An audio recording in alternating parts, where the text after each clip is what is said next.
Good evening to you. All right. Good evening, Principal Garland. How are you? I'm doing well, man. Good to see you, man. Likewise. Likewise. Good to see you also.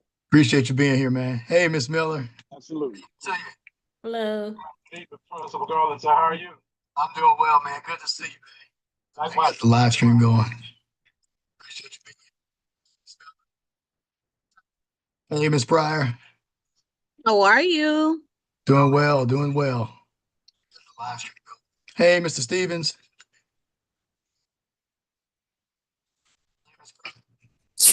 Good afternoon. Well, it's good evening. Hey, Mr. Stevens. All right, we got about a 2-minute start time, y'all. I've actually already started I've got the message. Are y'all seeing my share screen? Yes, we can see Yes, it. sir. Okay, perfect. Because I've actually got that in the YouTube page right now. So we're actually YouTube. Oh, we will look. We can start in a minute, y'all. We have our quorum on the call as we speak. So we're ready to start in about a minute. We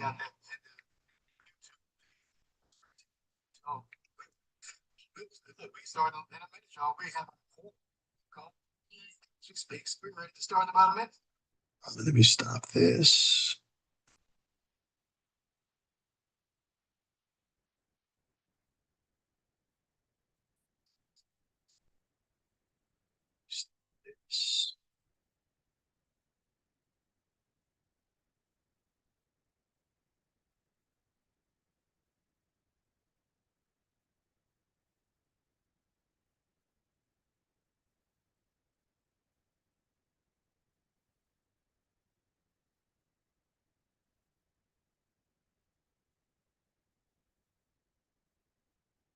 We are right at 5:30, you all. Miss Pryor, are you good to go? Are you good to go starting us off, taking us away? Are you? Oh, okay. You're awesome. All right, we're at five. Let's go for it. We're at 5:30. Let's roll. And let me start It's recording. recording. I'm about to start right now, recording to the cloud. We are recording. We're good to All go. right, good evening. And welcome to Jean Charles Young Middle School Go Team meeting, where we will follow the agenda as it has been emailed to you and publicly noted. I would like to remind everyone that this is a meeting of the Go Team, so only members of the team may participate in the discussion. Any members of the public present, they are here to quietly observe. And for members of the Go Team, please identify yourselves when you speak. I am pleased to call the meeting of Jean Childs Young Middle School Go Team to order at 5:30 p.m. Our first order of business is to call roll, and the secretary will now take roll.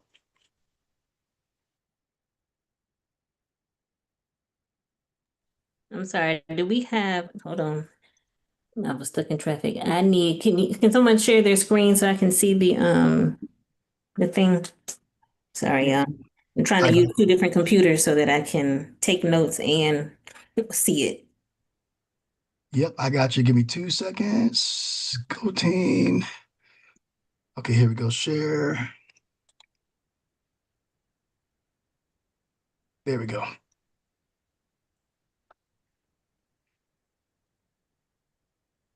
Okay, Roxanne Marsh. Andrea Roberts. Donnie Newell. Jeremy Carr. Eddie Stevens. Here. Thank you. Shayla Pryor. Here. Jaquise Hargrove. I know I saw Miss Hargrove. Miss Hargrove. Here. Thank you. And Kevin Walston. Here. And me, Ayana Miller. Thank you. So the team will only be able to take efficient action if a quorum is present. So Ms. Miller, is there a quorum present? Yes.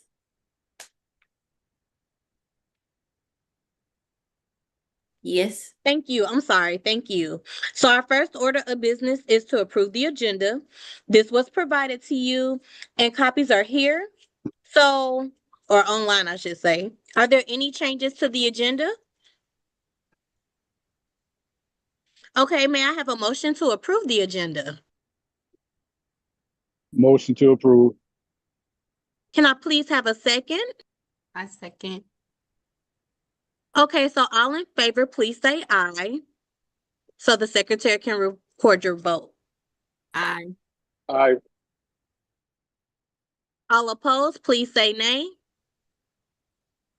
Any abstentions, please say abstain. Okay, so we will review and approve the meeting minutes from our last meeting. The minutes have been provided to you. Are there any corrections? If there are no corrections, may I please have a motion to approve the previous meeting minutes? Motion to approve. Can I please have a second? Second. All in favor, please say aye. Aye. Aye. All opposed, please say nay. And any abstentions, please say abstain. Okay.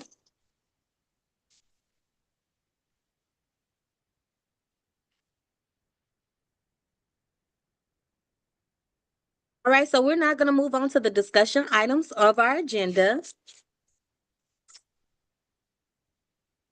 And Mr. Garlington is going to take over from here.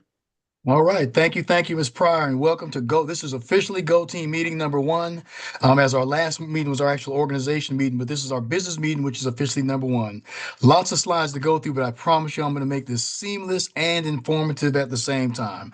A lot of this is review, so let's roll in. This is our agenda, which we've already previously looked at and we've approved for today. And we're going to really do a lot of, not a deep dive, but an introduction into our strategic plan for the next phase, which is for beyond 2025. But first, here's a review of our strategic plan that we had for 2021 to 2025. And it talks about the 4 different buckets, which are fostering academic excellence, building a culture of student support, also equipping and empowering leaders and staff, as well as creating a system of school support. And within each one of these categories, we have strategies to support each one of those different buckets. After all was said and done, here's what we really landed on as a Go Team over the last couple of years, and certainly last year in particular, that our goals and our priorities for the Go Team is number 1, to increase academic achievement and promote growth in ELA and math. Number 2, to implement a whole child support system to meet the individual needs of every student, support social emotional learning, and promote wellness, as well as number 3, to implement an IB program, standards of service and practices with fidelity. So that's where we landed as a Go Team that fit into those various buckets.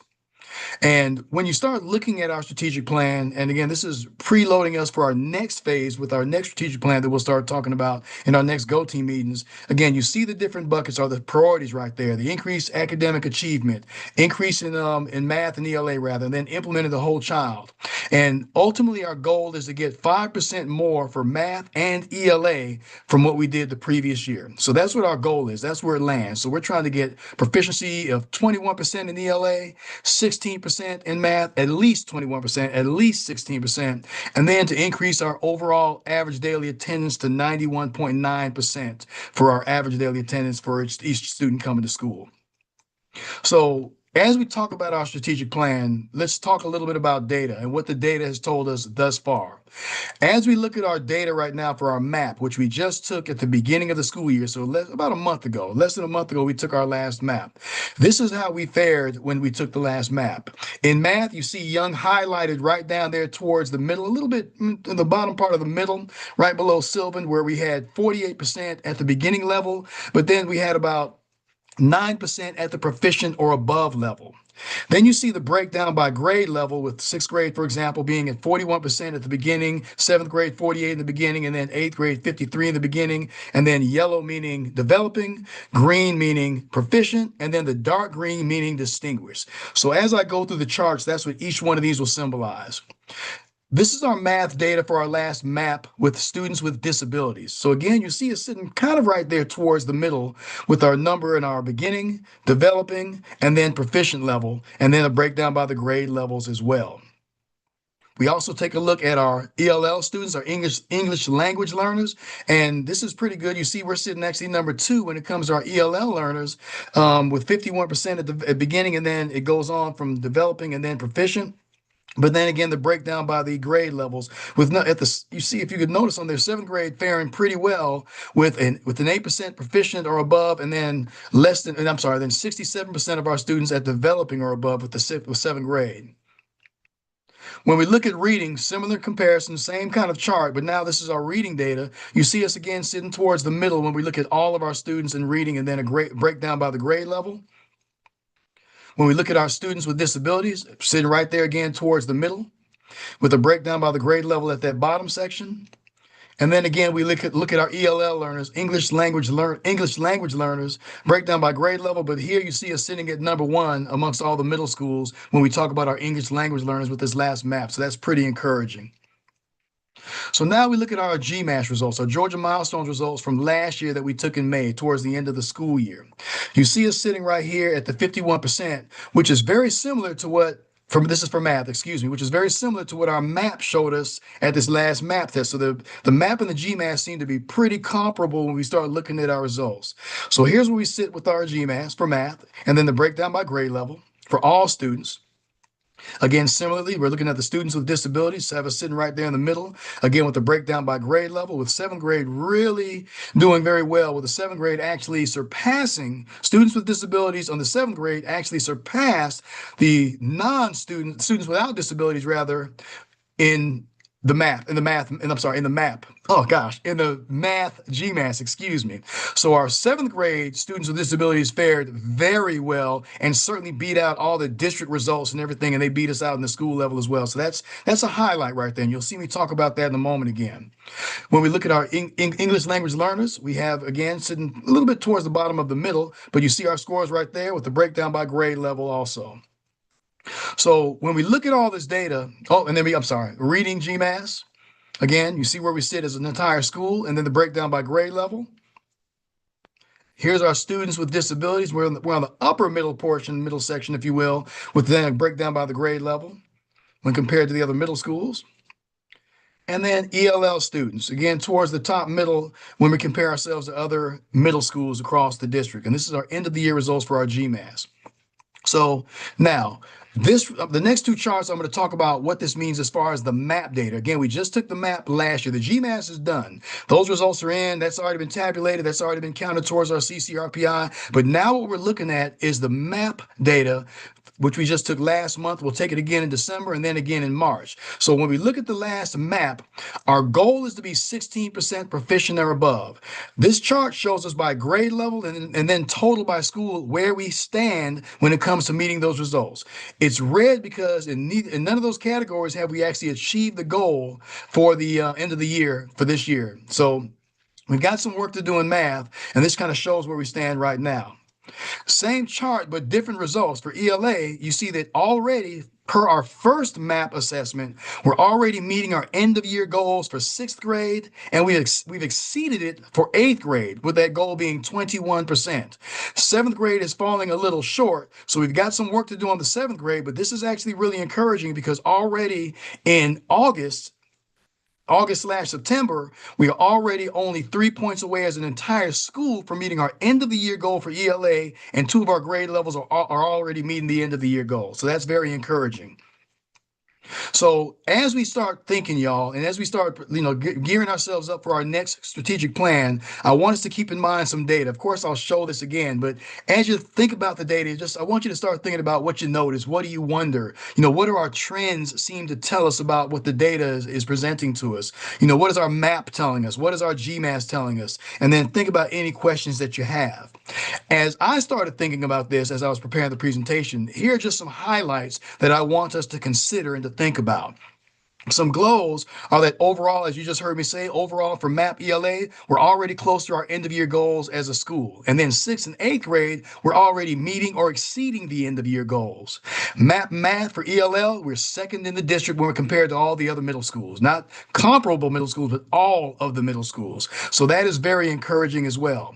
And then when we look at MAP reading for ELL, we're first in the district when compared to all the middle schools. Again, very encouraging, which is telling us that our ELL students are really thriving and doing quite well, especially when compared against all of the other middle schools across the district. And this is recent data, less than a month old. This is per the MAP. Again, not GMAS, but the MAP that we just took last month. Our seventh grade map for math and reading, we're only 33% in the beginning area, which is encouraging, which means 67% of our students are developing or above when we look at math, map, and reading, and that's for ELL as well. And then finally, eighth grade map ELA for SWD, our students with disabilities, we are 7% ahead of what the district average is. So while we have a lot of work to do still overall, and then certainly in these various categories, there are some glows there that we should acknowledge and still work and to applaud rather, and then to build upon. As far as our goals, overall map, we're still far from our end of year goals. We have a long way to go for our end of year, our overall map math. As you saw, we were in red in each one of those categories when we're looking at our end of the year goals for that. We're 48% at the beginning level for map math. For map reading, we're 49% at the beginning level. So that means almost half of our students are at the beginning level. So we need to get those students up. Even though we had some glows, we still need to boost these students up to developing, but then ultimately to proficient and above, which that is the goal. Our SWD students are 77% in the beginning for math, and then for 79 in map reading. And then finally, seventh grade map reading is trending below the other grades and 8% away from the target. So those are some glows and grows that I noticed as I was looking at it and preparing the presentation. And what we have to consider is, are we on target to successfully accomplish our priorities? And right here, these are our priorities. Level 3 and up to be 16% for math, and then 21% for ELA. So when we think about that, and I'm going to pause, I'll give a quick pause right here to see if there are any other thoughts for glows, grows, wonders, ahas, or anything that you're noticing about the data that's been shared so far. And I'll give a pause for a moment to see, or if you want me to go back to any slide in particular. Okay. If you have something, just jump in. I'll keep it moving. And I see some thumbs up. Okay, I see the thumbs up and I see a couple of applauding. So thank you for that, y'all. So now, here's where we are as far as our timeline for the Go Team, y'all. We're in stage 4 right here when it comes to our strategic plan. And stage 4 means this is when we are reviewing our progress and our current strategic plan, which that's what we started off with. We looked at our current strategic plan and we looked at our GMAS data as well as our MAP data. So now our next step, not tonight, but as we start having our future Go Team meetings, will be to develop a 2025 to 2030 strategic plan that's going to be aligned with the district plan, strategic plan. So that's what our work is going to be, which is why we started presenting all this previous information. So I'll give a quick pause before I keep moving forward. Seeing no questions. Okay. Well, I actually got to that pretty quick. So let me say this before I get to the next phase. And Madam Chair, if you'll allow me, the presentation is actually going to cover the next several pieces on the agenda. So I'll run us through because it's going to end up coming back to me. So I'll just run us through there.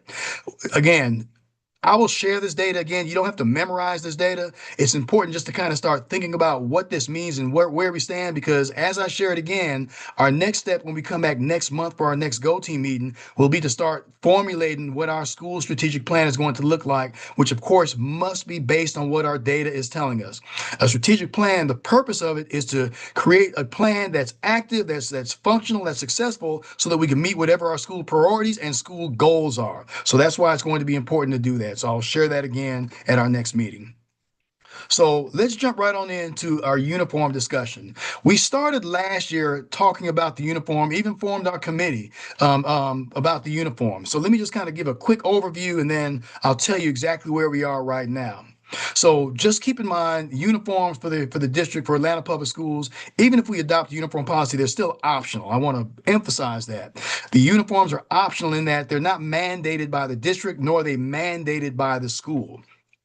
So this is an optional school uniform that we're talking about. And as you see for the middle right here, school uniforms, they can be adopted with the agreement of the Go Team and of the student body having some input in that as well. That's basically what that middle slide is saying. So here's the current school district policy when it comes to dress code. And it's important to know this because this could guide discussion about a uniform policy or not a uniform policy. So right now, the requirements for uniforms for dress code for Atlanta Public Schools are these 4 things that you see on here. And this is the updated policy. A top of non-see-through fabric. Number 2, a bottom of non-see-through fabric. Number 3, shoes. And number 4, undergarments that are not visible. Those are the 4 requirements for Atlanta Public Schools for our dress code policy for every student that attends Atlanta Public Schools. The restrictions that fall within that are you can't have words or symbols that are gang related, sexually suggestive, obscene, or promote any sort of illegal behavior. You also cannot have anything associated with alcohol, illegal drugs, or tobacco. And then finally, as far as with the shoes are concerned, or the footwear, no flip-flops, athletic slides, or footwear that does not support the front and the back of the foot. So those are the requirements, and then those are the restrictions that go along with the requirements. And so, for example, these are just some things posted on here, but a school, for example, you cannot say a student can't wear leggings or a student cannot wear activewear or sweatpants, because that is in direct contradiction to what the Atlanta Public Schools policy states. So you see on the board right there, excuse me, on your screen right there, some of the various things that are examples of problematic school-specific dress code provisions that schools are prohibited from actually doing because it goes in direct contradiction to what the Atlanta Public Schools dress code states. So now, schools have the option to adopt an optional uniform, and this is the process that we started last year. So in doing that, you can look at having, if interested, the Go team could look at implementing a committee to take a look at it and then ultimately to vote on that towards the end of the year. And this is what this is the advisory committee, they're responsible for engagement with students and with other stakeholders and actually discussing it about the pros and the cons, the various things that you see on the screen right here. And again, this is one of the steps as we first launched into the committee discussion last year. And now, ultimately, the students for middle school, if there's a student, we don't have a student government association. So the middle school without student ambassadors, at least 3 students selected with Go team input to start having a conversation and decision about what the Go team, or what the school decides as far as the optional uniform policy. So the committee's established, engagement, and then ultimately votes to determine what the next step is going to be. And then even this is another thing, the committee resolution as far as what the decision and what the outcome is going to be with the uniforms. That's what this is talking about right here with the members of the Go team committee, as well as all the provisions that go along with that. So I said all that to bring us to this right here. Now we're in the current. We actually did a uniform survey, a vote rather, I shouldn't say survey. We did a uniform vote this past week with the students of the building with 457 responses that came back. And after we got the responses back, 76% or 349 of the students said, nope, they don't want uniforms. Not surprising. Actually, I'm surprised it's not more, to be honest with you, initially. And then 24% of the students, or 108 of them, said, yes, we would like uniforms. And you actually see on the screenshot right there, that's the actual vote that they did. Should students at Young Middle School wear uniforms? Yes or no? That's what the vote was. Yes to uniforms, no to not wear uniforms. And then they were able to put some comments in there. So you see the results right there, which is important because it brings us to this stage right here where we stand right now. Where we are now is that by December, we have to close the loop on what our optional uniform policy is going to be for the 2025-2026 school year. When I say close the loop, we've got an initial vote from the students. By December, a vote from the Go team and from the students if this is something that we wish to pursue, meaning the optional uniform policy. So I guess my question to the Go team now, and this is not a formal vote, this is more of an inquiry to determine what our next steps are going to be. Do we want to entertain or explore the optional uniforms for students for the 2025, this current year, 2025-2026 school year? And I'll just pause to see if there's any thoughts or any discussion around that, because we see what the initial vote of the students is right now, and where they stand on this. But now the question to the Go team, again, not a vote, but more of a discussion to see if this is something that we want to re-engage with as we look at an optional uniform policy for 2025-2026. So I put that question on the floor for the Go team members. Mr. G, Yes, ma'am.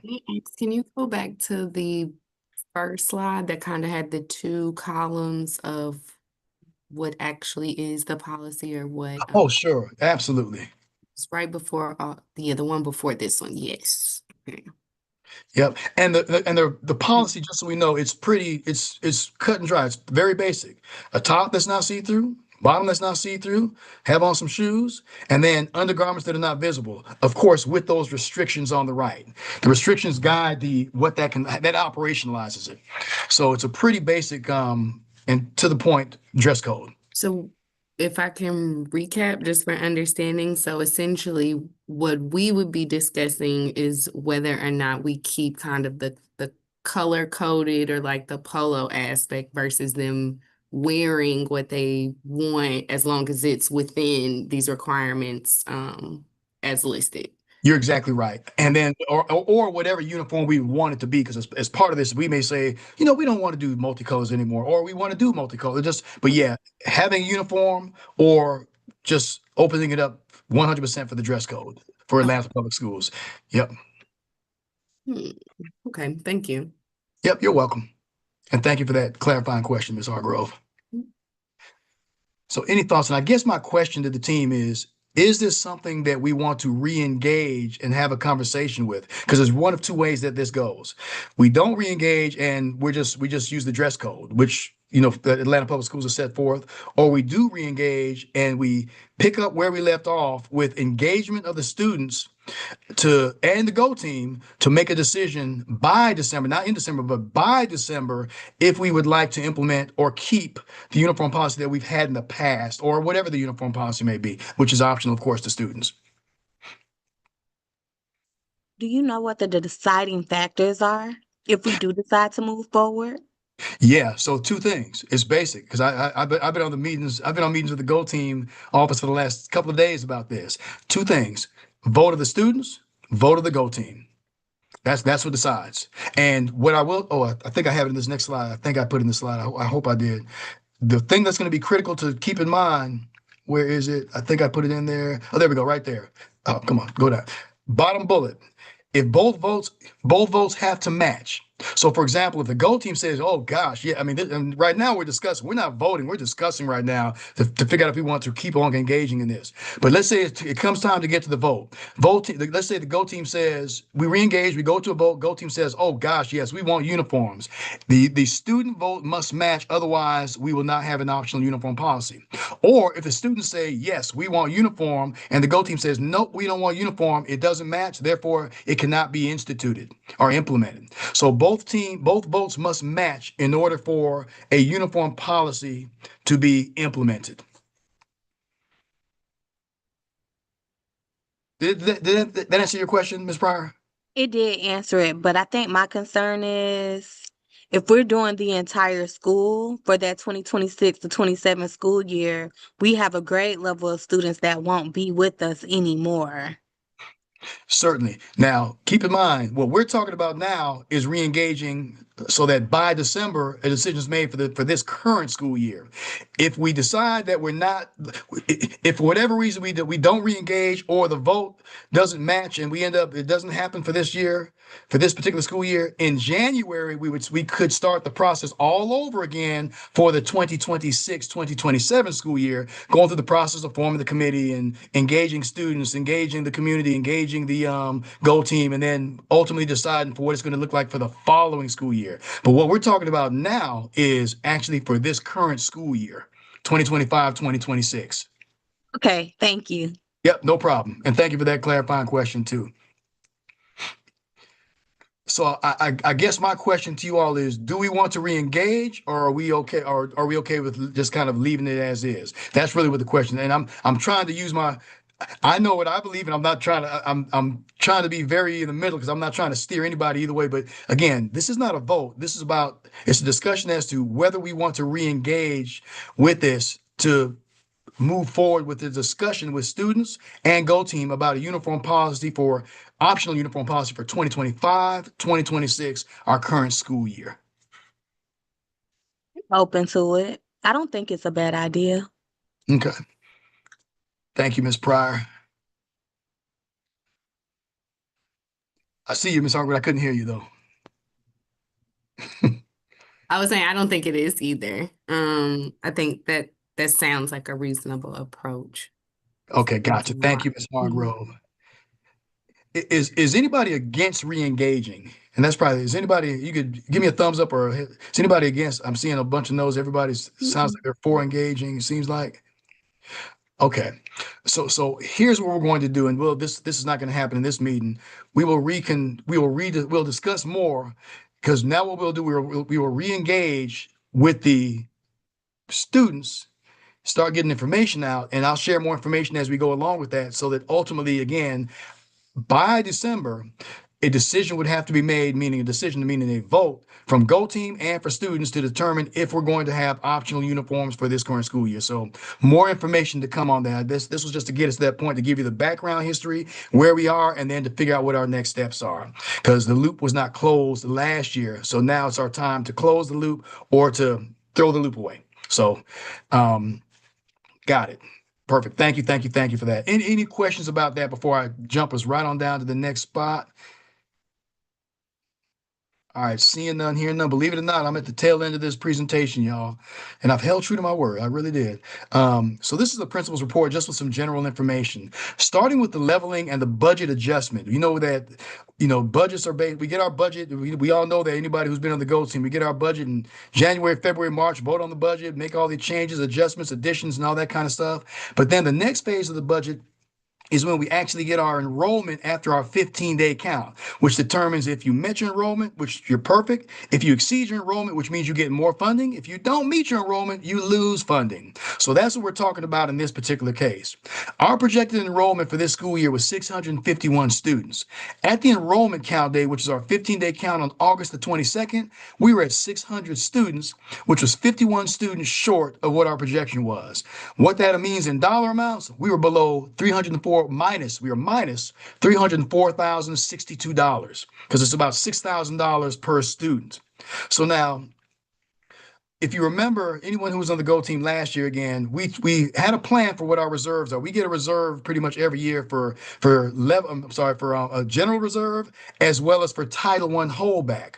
So this was our reserve for our leveling reserve right here, which was $121,330, and then our Title I holdback was right at it was at $49,275. So here's what this all means. I'm going to break it on down. I'll put it in very simple terms. You saw me say earlier, $304,062 was what our deficit was based on the enrollment, the under enrollment. But now, after removing our reserve, our leveling reserve, this was subtracted from that. So that was there in case we needed it, and we needed it. And thank goodness it was there, because we needed that $121,000.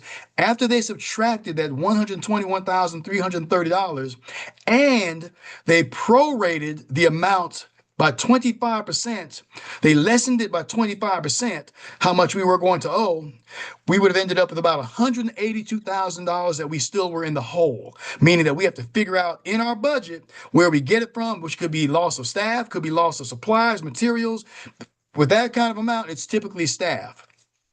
But as you see where we look at personnel changes and then non-personnel changes, not applicable, because we were held harmless for both of those, because what the superintendent stated was that we're not going to hold school harm. We're going to hold them harmless for any money that they're short, because we don't want to start pulling staff out of schools. So it's what's called, they held us harmless, and they basically balanced our budget. Now we still lost that money right there, that 121, but for the remainder of that 182, we were held harmless, and it's not impacting our budget from non-personnel or from personnel changes, with the exception of the 121 that we lost from the leveling reserve. So it's important for us to know that. So I will pause to see if there's any question about that, because that's what our leveling reserve, that's what our budget looked like after the budget adjustment. Okay, I'm gonna keep it moving. So now we've heard a lot of conversation about the comprehensive long-range facilities plan, lots of meetings, community meetings, Zoom calls, lots of stuff has been happening, and lots of conversation and lots of social media activity from the district and on the website informing the community about this. So when we talk about APS Forward 240, that's the whole goal, is to reshape the future of education, you see listed on the screen right here the next task force meetings. Well, in May and then in August is when the task force meetings took place. That's when the group of individuals came to start talking about what this long-range facilities plan would and could look like. So there's been several community meetings at this point, public meetings. They even had one here at the school, as a matter of fact, a couple of weeks ago. The next ones will be October the 20th and November the 10th. Those are the next upcoming meetings where the public are able to attend. There's also a virtual meeting. Well, these are virtual actually. They're virtual. They're at noon or in person at 6 p.m. over at CLL, which is at 130 Trinity Avenue. Lots of more information and details on the main website, the main page of the district website that you can find more information about, just with the past information and meetings that took place, as well as the upcoming meetings. So soon, like I believe next month, is when some scenarios will be presented to the public about what the long range plan can look like. Because some preliminary scenarios have already been presented. So now coming up, some next scenarios will be presented based on the discussion of these and the input of the stakeholders and these task force members and such. All right. So that's important for everyone to know. And then finally, this is my last couple of slides. Finally, where are we as a school right now, you all? Our projection, as you heard me say earlier, was 651 students. We currently sit at, as of yesterday, 616 students as of yesterday. So we're up 16 students from where we were when we did that 15-day count, which I wish those 16 were here, because that's 16 students times $6,000. But that's where we sit right now as of yesterday. And you see the breakdown by grade level, pretty much all comparable: 201 in 6th grade, 208 in 7th grade, and then 8th grade with 207 students. Just as a point of reference, when we ended the school year, we were sitting at 624 students. So we're really not far off from where we ended the school year. We're only 8 students off from how we ended the school year, which shows that we're really being kind of consistent. As far as the number of students that are coming to school every single day, we are currently sitting at a 92.3% average daily attendance, which we also call ADA, which means on any given day, 92.3% of our students are in school every day. You also see the breakdown by grade level: 92.7%, 91.8% for 7th grade, and then 92.3% for 8th grade. And just as a point of reference for this, the district's average is 93.4%. But as another point of reference, we're at about 2% higher than what we were this time last year. We're tracking and trending higher than we were. So this is actually great news. And I will give Ms. Hargrove a huge shout out with Big Brothers Big Sisters. One of their initiatives is that they work very closely with us, not just from a behavioral standpoint and support and mentoring standpoint, but to really focus on getting students in the building so that they can have access to all of the educational opportunities that are within. And they've been doing an amazing job and have data to support that. So Ms. Hargrove, kudos to you and to your amazing team for all the work that you're doing daily with our students. They're here every day with us and service 300 of our students. So that's amazing. So thank you for that. And then finally, our suspension rate is 0.43, which what that means is that the average, not all the students, but the average student at Young Middle School has 0.43 days of suspension, or less than half of a day. That is way down from the 1.69 that we were at when we ended the school year last year. So we are really, kudos to the APs, and again to Ms. Hargrove and her team, because they focus on behavior and making good choices, which ultimately stop students from getting into suspension or other kinds of school trouble. So kudos to the APs, assistant principals, and kudos to Ms. Hargrove and the team. And you see the breakdown by grade level: 0.58 for 6th grade, 0.50 for 7th grade, and 0.20 for the 8th grade, which 0.20 for the 8th grade, that typically would be the highest grade across the district. That's just generally the highest grade. 8th grade is just really rocking and rolling, and they're way below what the average is for the district as well as what the average is for the school. So kudos to everyone, and super kudos to that 8th grade team as well. And then finally, I think this is my last slide here. Just as a heads up to everyone, there's going to be an in-person G3 summit that's taking place not this Saturday, but Saturday the 27th from 8:30 to 2:30 over at the Atlanta College and Career Academy on Windsor Street. So you received an email about it. All Go Team members, you've received that because it would have come directly to your email from the Go Team office. So be sure you check that out, learn more about the strategic plan that you heard me start talking about, stakeholder engagement, as well as the charter system. So again, 8:30 to 2:30 on September the 27th. That is all that I've got. So I'll pause to see if there are any questions. Otherwise, I will turn it back over to Madam Chair. Yep, go ahead. I see your hand, Ms. Hargrove. Okay, I have a question. Sorry if you said this, but I appreciate the information because I'm learning. I have a hypothetical question. So in looking at our enrollment, let's say like it gets closer and closer past 616 and we go to 624 again, or we go up. Does that mean that we are eligible to get that money that, like, say we lost, or we still have to lean towards the reserve and the Title I money that you showed, like we kind of Lost. pre-thought about? Does that make sense? That makes perfect sense. 'Cause I asked, that's a great question because Dr. Bennett can tell you I asked the exact same question last year and again this year. And bottom line, the answer is no. Once they do that, once they shut down that 15-day count, we could on day 16 we can get 100 more. Now, well, we can get 30 more students and we would not get funded for those 30 more students. That actually happened to us last school year where within 3 days after the 15-day count, we got about 30 more students and we did not, I asked for it. We were not allowed, we're not afforded the funding for that. It's based on that 15-day count. That's the cutoff. And unless there's any sort of extenuating circumstance, that's where the funding comes from. And that pretty much ends it. So yeah, great question. I asked the exact same thing. Okay, thank you. Nope, you're welcome. Great question. All right, if nothing else, I will turn it back over to you, Madam Chair. All right, do we have any announcements from anyone? Anything up and coming? Kind of. So something that will be happening, we're working on for Big Brothers Big Sisters, one of my personal initiatives. Supervisors have to set some goals. We are trying to increase our family engagement outside of the support calls that we make. So in October, we're going to do a family and friends event in the evening. We're looking at Tuesday, October 28th, given that that is approved by admin at my next admin meeting. But the goal is to kind of have a collaborative event where we will, of course, meet families, be able to introduce to them the program and give them more information about the things that we're focusing on in sessions with our littles. We will also be providing some information regarding resources that are available to families and different assistance that they can get, obviously, not only through the school, but through our organization.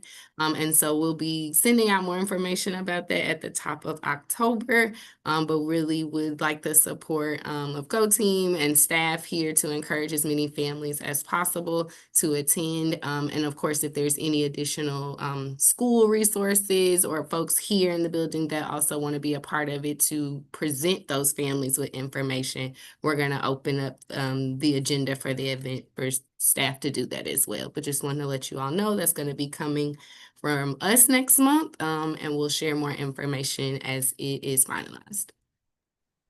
Great, thank you for that. Then Does anybody else have any announcements?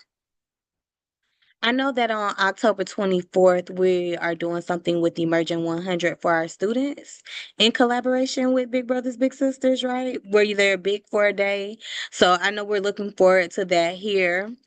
I know we also have another collaboration in October, I think the day after that, with ICANN Engineering. And what ICANN Engineering is, it focuses on introducing our women of color to engineering, to STEM research and things of that nature, helping them here at the school. So we need assistance in getting our girls to stay for that and to participate in that program. And more details will be following up in the next couple of weeks. But does anybody else have anything to share? Just to stay abreast of the website and the social media outlets, as well as the robocalls, because as information comes, we cycle it through to get it out to everybody. And lots of great things happening at Young Middle School, as you just heard a few of those things tonight. So keep eyes on that. Okay, great. So we have reached the end of our agenda. Is there any additional business at this time? Let me just interject this for the record. Uh-huh. This meeting was open for public comment.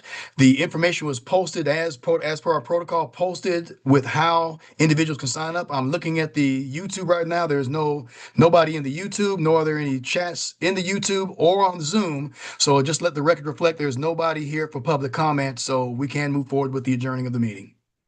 Thank you for that, Mr. Garlington. So may I have a motion to adjourn the meeting? motion to adjourn the meeting.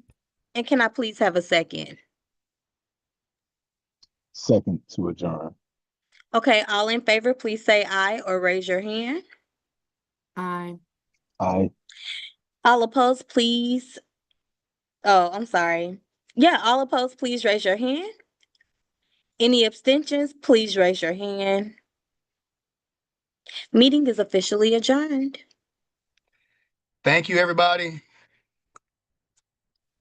Thanks, y'all. Have a good evening. Yes, Have a good sir. night, y'all.